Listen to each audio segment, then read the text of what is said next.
Esse é um podcast em série especial sobre o projeto denominado Os Impactos das Enchentes no Brasil, a implementação das cidades esponjas como proposta para evitar acidentes ambientais e eventos extremos decorrentes de desastres naturais.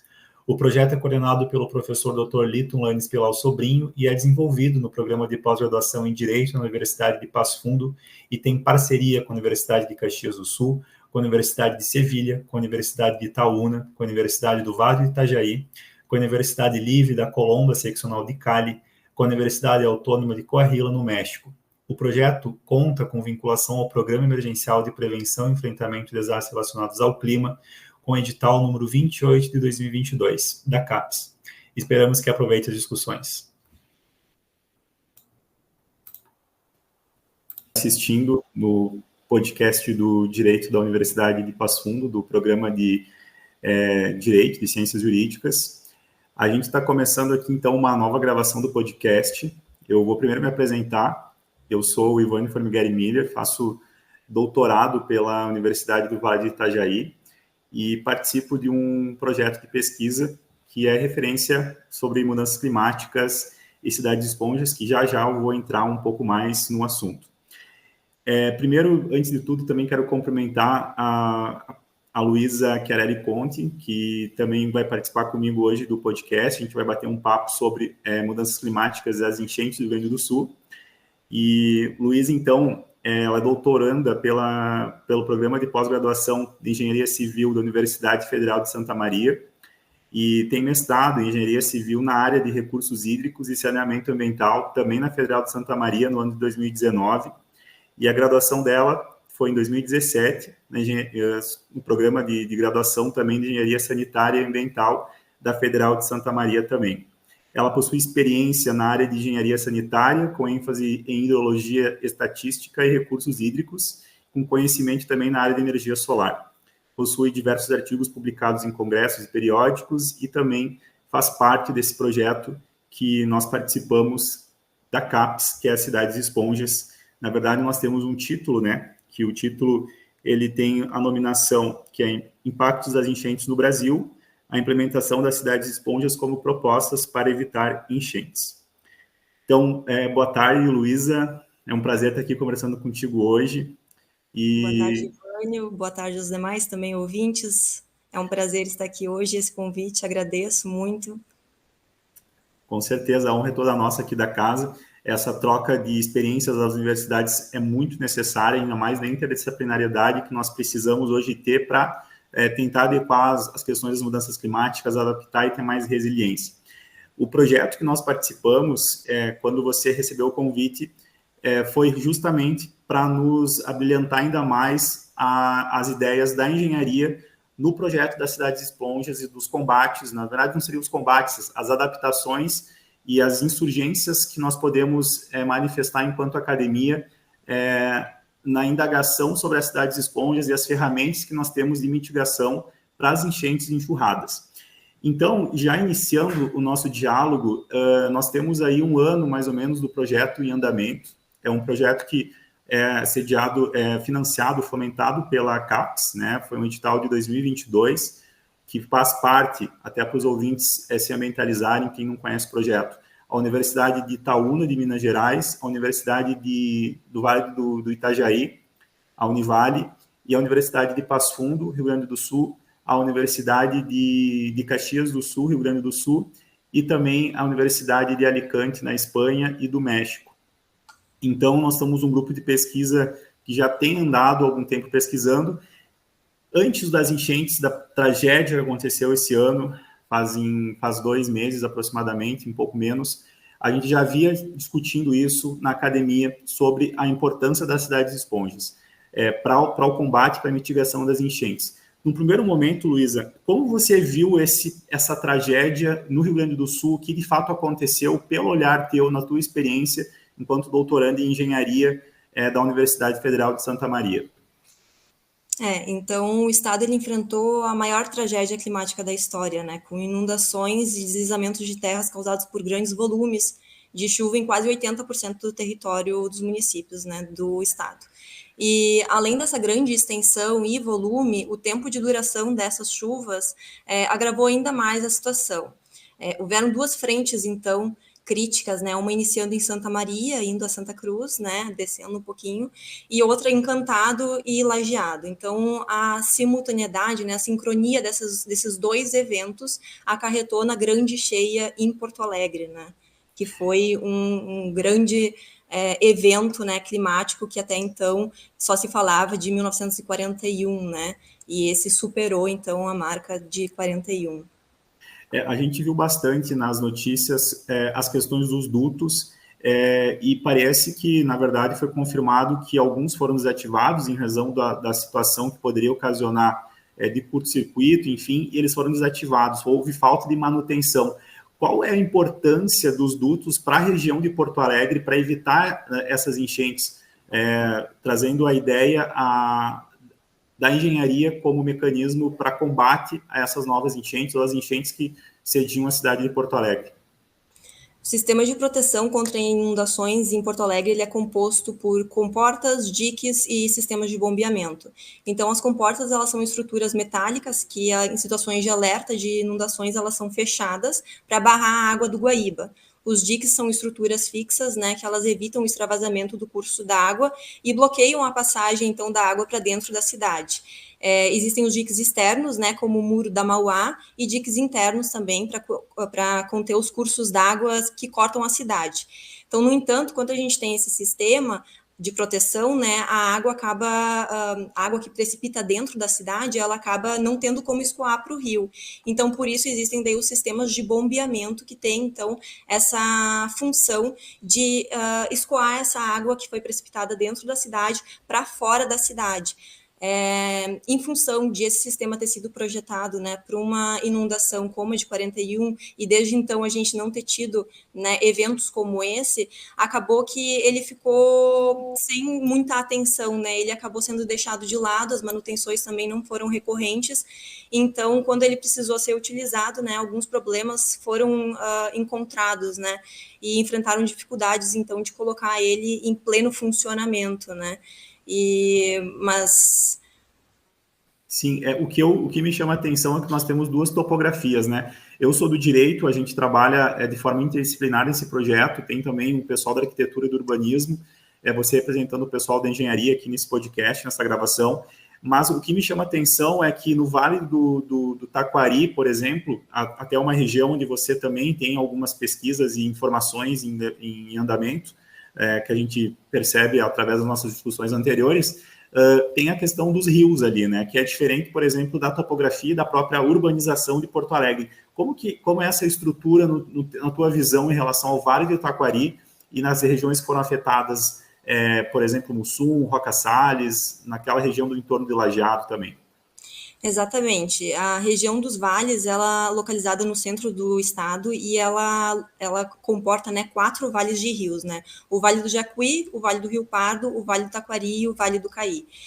Essa região ela tem uma característica de formação de solo e relevo que contribui para que a chuva em excesso ela se torne, né, em escoamento e, consequentemente, em níveis muito altos em inundação, né? Além disso, por ser um vale, ou seja, situado entre morros, né, com declividade muito altas, normalmente as cidades elas são localizadas na planície, que é a área que naturalmente o rio acaba alagando, né?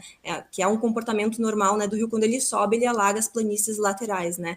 Então, nessas regiões, as águas elas sobem muito rápido, porque a região ela tende a receber as águas precipitadas não só da região, né, da cidade, mas também das encostas, né? Que essas águas elas são escoadas de forma natural até o encontro do rio e elas acabam então se acumulando nessas planícies, né? Que são essas cidades, né? O Vale do Taquari ele foi bastante afetado no evento de setembro de 23. Em novembro nós tivemos outro grande evento também, né? E em maio desse ano, outro grande evento. Então, nenhum ano, né, que a gente teve, já foram 3 eventos significativos, né? O marco histórico de inundações no Vale do Taquari era de 1941 ainda, e maio superou, então, esse marco histórico da cheia, né, do rio. Foi um evento realmente muito crítico para a cidade e para as cidades do entorno, né? Então, o Vale, assim como Porto Alegre, também o último evento com maior dimensão foi em 1941. Exatamente. É. E, assim, nesse contexto que agora a ciência tem avançado ainda mais em pesquisas e em ligações, as mudanças climáticas, elas são a causa dessas enchentes? Porque a gente pode pensar, em 1941 aconteceu a enchente, tanto no Vale como na região metropolitana de Porto Alegre. E naquela época a sociedade já também estava, a gente fala em pós-revolução industrial, que começou a mecanização dos trabalhos, a questão da indústria muito mais forte. Naquela época estava se encaminhando para que isso se fomentasse ainda mais e continuasse. Então, a gente pode dizer o que hoje sobre isso? As mudanças climáticas, qual o papel delas nessas enchentes de 2024 agora, da tragédia que acometeu o Rio Grande do Sul? Qual o papel das mudanças climáticas no teu ponto de vista sobre esse ponto? Então, nesse evento, nós tivemos uma combinação de fatores climáticos críticos, né, que resultaram nesse cenário. Nós estamos em um período de influência de El Niño, que causa maiores volumes de chuva para a região sul do país. Esses eventos, eles são sazonais e recorrentes. Então, estatisticamente, espera-se que eventos como esse, né, de inundações, de grandes cheias em rios, ocorram. Mas não se pode ainda afirmar com 100% de certeza, mas as projeções indicam que se são impactos, sim, de uma mudança climática, né, que a gente está acompanhando, né, que cada vez tendem a se tornar mais fortes e mais frequentes eventos como esse, né, que é o que aconteceu e que eu citei anteriormente, né, no Vale do Taquari, 3 eventos, né, históricos, que ocorreram em menos de um ano, né? Então, há indícios de que isso tende a ser, sim, influências de uma mudança climática, mas ainda não se pode comprovar com 100%, né, de exatidão que se diz respeito a isso mesmo. Mas estudos vêm sendo trabalhados em função disso, para deixar cada vez mais claras evidências e para ser melhor de mitigar os impactos, né, e evitar tantos impactos como esse evento gerou. E a questão trazendo a ideia da hidrologia, qual o papel dela nessa ligação, nessa variável de novas projeções, novos eventos? Qual o papel da hidrologia, da engenharia, para daqui a pouco nos alertar sobre as novas enchentes que vão ocorrer ou que ocorrerão mais futuramente?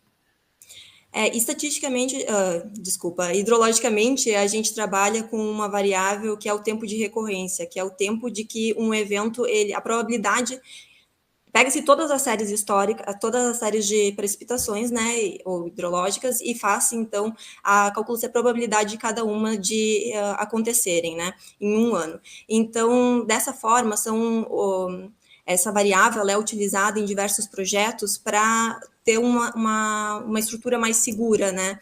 Então, vamos dizer, pontes utilizam essas variáveis, estruturas de barragem também, então que elas sejam satisfatórias para estarem de pé, né, em eventos fortes como esse, né? Mas o que a gente viu nesses últimos momentos, né, esses eventos que a gente teve, foram que essas estruturas, diversas estradas, diversas pontes, elas foram rompidas ou obstruídas, né, então fazendo com que deva ser repensado, né, esse cálculo e revista essas séries, né, para que a gente calibre essa variável, né, que até então a gente tinha um valor e hoje a gente já está vendo que deve ser considerada, então, essa mudança que vem sendo observada, né, nas variáveis climáticas.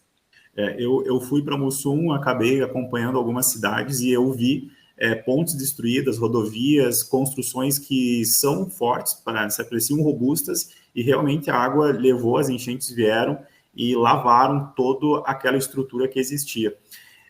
Nessa situação ligada à engenharia, o que a gente pode pensar para ser feito para controlar esses novos eventos climáticos que ocorrerão relacionados às enchentes e inundações, no teu ponto de vista? O primeiro ponto, eu acredito que seja entender o que aconteceu para então a gente se preparar para os eventos futuros, né? Os projetos de drenagem, eles terão que ser revistos, projetos de pontes e estradas, né, como eu comentei, eles terão que ser refeitos, revistos, né, revisados, plano diretor de uso e ocupação do solo também, né, terão que ser refeitos, reflorestamento de margens de rios também, a gente tem que ter um cuidado especial nesse sentido, gestão de resíduos sólidos, né, mais eficientes, porque foi um problema de muitos alagamentos que a gente teve, né, em função desses resíduos sólidos, e é claro, né, um plano construído com auxílio de profissionais de diversas áreas, que estabeleçam diretrizes estratégicas de ações emergenciais necessárias para mitigar, então, efeitos negativos das inundações nas cidades e comunidades rurais atingidas, né? A gente viu muitas dificuldades em resgates, por exemplo, porque as estradas foram interrompidas por deslizamentos de terra e os helicópteros que tinham disponíveis para fazer os resgates, né, eles não poderiam subir com as condições desfavoráveis de tempo. Então, isso tudo deve ser levado em conta nesse desenvolvimento desse plano de emergência, né, esse plano de contingência, que ele seja eficaz e que fique claro como serão os procedimentos, né, diante das diferentes hipóteses, sejam elas improváveis ou não, né, e que a equipe seja treinada para estar a par disso, né. Por exemplo, aqui em Passo Fundo, desde das enchentes do ano passado, nós acompanhamos a construção do plano de contingência que você mencionou, e ele é realmente para quando o efeito drástico, quando a tragédia ocorreu. Então, é para como agir na tragédia, pode ser um evento climático, pode ser também, daqui a pouco, um problema do aeroporto, de um avião, de uma tragédia no hospital em relação a um vazamento de micro-organismos, enfim, há uma série de eventos que o plano de contingência ele aborda. Como você vê a necessidade dessas outras cidades, as cidades menores, se adaptarem e criarem seu plano de contingência? A necessidade disso, como você vê a construção do plano de contingência municipal para essas cidades afetadas hoje? Eu vejo que o plano de contingência ele é fundamental, né, para garantir que as cidades elas estejam preparadas para enfrentar os impactos que as mudanças climáticas tendem, né, a ocasionar. Então, eles permitem uma resposta rápida, né, e eficaz, né, frente às emergências, e também promove a resiliência e uma abordagem a longo prazo, né. E dessa forma as cidades elas conseguem se proteger, né, proteger os habitantes, proteger a estrutura e também os recursos, né, de maneira mais eficaz. Então eu vejo como uma ferramenta extremamente importante, né.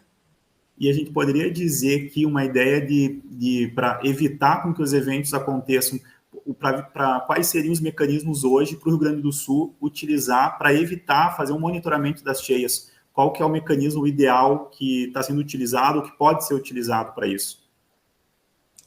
Tem se falado muito sobre as cidades esponjas, né? A cidade esponja é uma cidade que prevê projetos paisagísticos e de drenagem que diminuem os efeitos das fortes chuvas, né? De grande volume de chuva.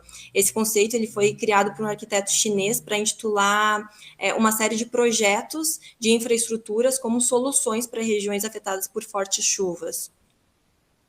E o papel da engenharia hoje para modernização, para a criação da cidade esponja? A gente sabe que Pequim, Nova York, Holanda já implementaram esses modelos de cidades e estão dando certo. São aí cidades que são promissoras para comprovar a eficácia. Qual o papel da engenharia para a área de riscos de uma criação de uma cidade de esponjas hoje a se pensar no Brasil, para a questão mais local brasileira mesmo? A urbanização em área de risco é um desafio que envolve aspectos sociais, econômicos e ambientais, né? Então, é essencial que a gente aborde esse assunto, né, de uma forma integrada, considerando, então, a segurança das comunidades, né, a sustentabilidade e a resiliência urbana, né? Nesse sentido, a abordagem das cidades esponjas, ela oferece uma solução, né, sustentável e eficaz, para mitigar esses riscos associados, então, às inundações, né, contribuindo, então, para a criação de cidades mais seguras e mais resilientes. Sim, e a questão dos recursos hídricos, por exemplo, como que se dá a gestão e o planejamento do saneamento básico, ambiental e hídrico, como eu disse, nas estruturas dessas cidades esponjas? Depende do território, depende da demografia, depende de quais fatores para se concluir a construção disso em determinada área da cidade urbanizada. As cidades esponjas, então, elas levam em consideração, né, alguns pontos, né? O primeiro ponto do conceito é reter a água da chuva assim que ela cai, então que ela não acabe escoando para o rio principal, né? Isso pode ser dado através de sistemas de coleta de água, em telhados verdes, calçamentos permeáveis. O segundo ponto é diminuir a velocidade do rio, então, usando a vegetação e também criando sistemas de lagos artificiais, né? São áreas que poderiam ser áreas alagáveis, né? Para onde a água ela possa escorrer e ser contida por um tempo sem causar destruições. Um exemplo seriam as praças piscinas, né, que poderiam ser estrategicamente localizadas e projetadas para um período, né, de chuva serem destinadas, então, a reservarem essa água e em períodos de escassez, né, quando não tenham eventos significativos de chuva, elas possam ser usadas para lazer, né. Essas soluções, elas são os pilares, né, da cidade de Esponja, e elas são muito valiosas porque elas podem auxiliar a enfrentar a força e o volume, né, da água no período de chuva, mas também, né, em períodos mais secos do ano, né. Por exemplo, queres falar? Não, eu digo isso que eu ia comentar nos períodos mais secos. A gente também dá para ver uma virada de chave das cidades esponjas nesse ponto. No momento em que tu tem um parque alagável numa cidade, uma área com vegetação que ela é úmida, numa onda de calor daqui a pouco, ela também tem ferramentas para benefícios daquela sociedade, né? Exatamente. E quando a gente fala em cidades esponjas, eu acredito que a primeira imagem que a gente tem é cidades verdes, né? Porque o verde está muito vinculado ao projeto de cidades esponjas. E a arborização da cidade, ela tem milhares de benefícios, né? Sendo, além de ajudar na mitigação dos efeitos, né, das inundações, também na parte de conforto térmico, paisagístico, diversos, né? Então, essa proposta, né, de cidades esponjas, ela é muito promissora e ela deve ser levada em consideração, sim, na reconstrução das cidades e pensando, né, mais para frente em como a gente pode, aos poucos, ir resolvendo esses problemas, né? A gente tem visto, por exemplo, em Mussum, Roca Salles, ali no Vale do Taquari, que a água hoje ela realmente abriu novos caminhos, né? E a Cidades Esponjas, uma das ideias que ela traz para a construção verde, digamos assim, é justamente obedecer o curso do rio que se cria. Como que tu pensa a questão do assoreamento dos rios e os desassoreamentos dos rios agora, pós-enchentes, nessas áreas, para daqui a pouco vai ser eficaz?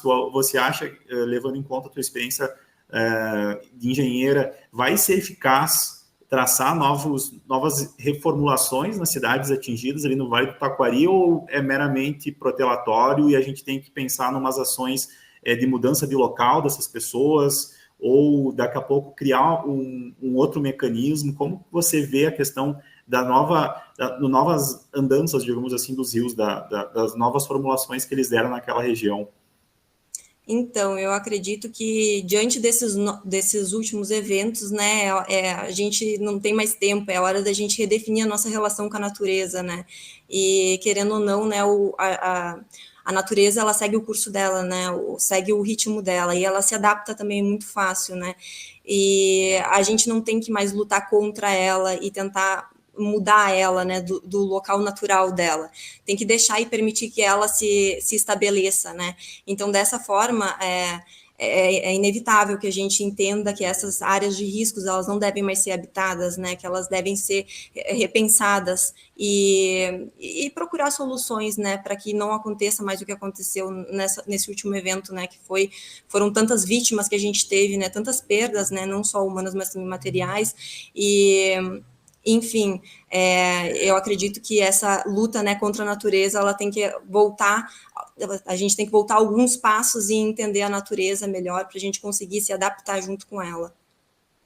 Até nas discussões a gente trabalha com a questão do antropoceno e do biocentrismo, né, que a gente, na verdade, faz parte da natureza, nós temos que nos conectar a ela e respeitar a sua ideia geral, até eu estava lendo o livro de Ideias para Adiar o Fim do Mundo, do Krenak, né, do Ailton Krenak, e ele fala justamente isso, que nós devemos respeitar, seja a Pachamama, a Mãe Terra, a Gaia, como é chamado pelos indígenas, os povos originários, o desenvolvimento da natureza. Nesse ponto, a gente vê que pode ser que essas ações que aconteceram hoje em termos de mudanças climáticas, enchentes e tragédias que estão assolando não só aqui o Rio Grande do Sul, mas que a gente tem visto na Itália e em outros lugares, estão cada vez mais avançadas e vão ser mais recorrentes, inclusive os próprios efeitos do calor extremo que aconteceu no Rio de Janeiro no passado. Teve aquele episódio do show da Taylor Swift, que aconteceu o falecimento da menina que estava no show por desidratação, calor absurdo, muitas pessoas no mesmo local, a água que não chegava. Então, nós vemos que essa ideia de desenvolvimento, que às vezes é criada, ela pode também trazer um decrescimento num contexto de cidades, de urbanização e da própria sociedade da vida humana no planeta Terra.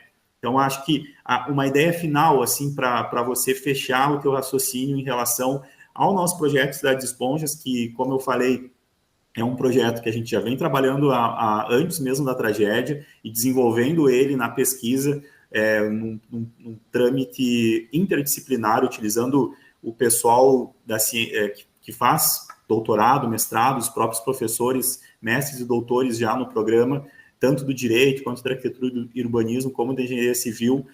Qual é a tua ideia final sobre o andamento do projeto da Cidade de Esponjas e alinhando ela ao Rio Grande do Sul, as tragédias que aconteceram e as que vão acontecer, que a gente sabe que é bem provável que ocorram? Então, eu entendo que é a hora da gente repensar e a gente reconstruir de maneira mais sábia, né, as cidades, os espaços. Então, existem diversas tecnologias, existem diversas soluções, a gente precisa entender, conhecer e trabalhar em cima disso, né, para que a gente possa obter melhores resultados, obter cidades mais resilientes, cidades mais que protejam mais, né, os habitantes, protejam mais a natureza, protejam mais os seus recursos. Então, de uma forma geral, né, eu acho que tem tanta, né, tecnologia, tanto nos centros de educação, né, que tem tantas inovações, né, que podem ser aplicadas para resolver esse problema que a gente teve, né, ferramentas valiosas como sistema de previsão de monitoramento também, né, meteorológica, sensores de monitoramento de níveis de água em tempo real, simulações hidrológicas, né, simulações hidrológicas, falando um pouquinho da minha área também. Então, essas tecnologias, elas permitem também uma resposta rápida e precisa, né? Além de ajudar muito a planejar melhor a gestão dos recursos hídricos. Tem até um estudo do Instituto de Pesquisas Hidráulicas da URGS de 2023, que ele mostra, né, que para cada R$1 investido em monitoramento e previsão de inundações no estado, haveria uma economia de cerca de R$18 a R$27 em danos evitados. Então, hoje o nosso sistema de monitoramento ele é muito precário e dificulta muito o pleno entendimento dos eventos. Então, para a gente conseguir dar um passo à frente, a gente precisa entender também o que aconteceu. E hoje a gente não tem meios para entender em perfeita condição, né, o que foi que aconteceu nesse evento, né? O nosso sistema ele é muito vago, tem muitas falhas, tem muita dificuldade de acesso também. Então, querendo ou não, tem muito para a gente crescer, para a gente entender e para a gente se desenvolver. Não dá para ficar parado, né? Vendo tudo isso acontecer, a gente tem que sim se mobilizar, né? E tem que sim buscar soluções. E, enfim, né? Para concluir, eu acredito que é a hora da gente aceitar o risco, né? Entender que as áreas destruídas elas não podem mais ser ocupadas e destacar, né, a importância da sinergia entre as áreas, tanto na preparação quanto na resposta dos desastres naturais, e que a gente possa, então, construir um futuro mais seguro e mais resiliente, né, para todos. Perfeito. Eu acho que a resiliência, a cooperação, a governança compartilhada, a própria sinergia das áreas, hoje chama muita atenção, é extremamente necessário. Então, eu quero agradecer, Luísa, o tempo que você despendeu para essa conversa, esse diálogo, e a gente continua, então, no nosso projeto da Cidade de Esponjas, como combate, como ferramenta de combate às mudanças climáticas e acompanhando os eventos que estão ocorrendo e vão ocorrer. Eu fico muito agradecido, então, e mando um abraço para ti, aí de Chapecó, e a gente vai continuando as nossas pesquisas e as nossas ideias aí. Um abração e muito obrigado. Muito obrigada pelo convite e estamos à disposição. Até mais. Tá, encerrando então, pessoal, agradecemos mais um episódio do podcast do Dizer o Direito da Universidade de Passo Fundo, do programa de pós-graduação do Direito, e mandamos um abraço a todos. Até mais.